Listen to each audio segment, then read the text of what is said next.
વિશ્વ ચકલી દિન નિમિત્તે મનમૈત્રી સેવા ફાઉન્ડેશન દ્વારા પક્ષી સંરક્ષણ માટે લોકજાગૃતિ અભિયાન.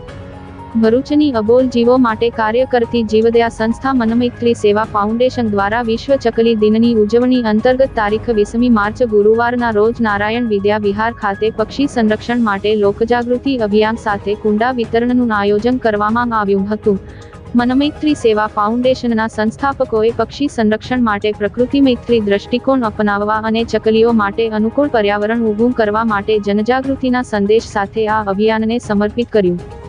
આ કાર્યક્રમમાં ઉપસ્થિત ભરૂચ જિલ્લા ભાજપના જિલ્લાધ્યક્ષ પ્રકાશભાઈ મોદી, શાળાના આચાર્ય ડોક્ટર મહેશભાઈ ઠાકર, ભરૂચ કિન્નર સમાજના નાયક કોકિલા કુંવરના અનુગામી શિષ્યા દીપા માસીના હસ્તે પક્ષીઓ માટે દાણા અને પાણી માટે માટીના કુંડા વિતરણ કરવામાં આવ્યા હતા.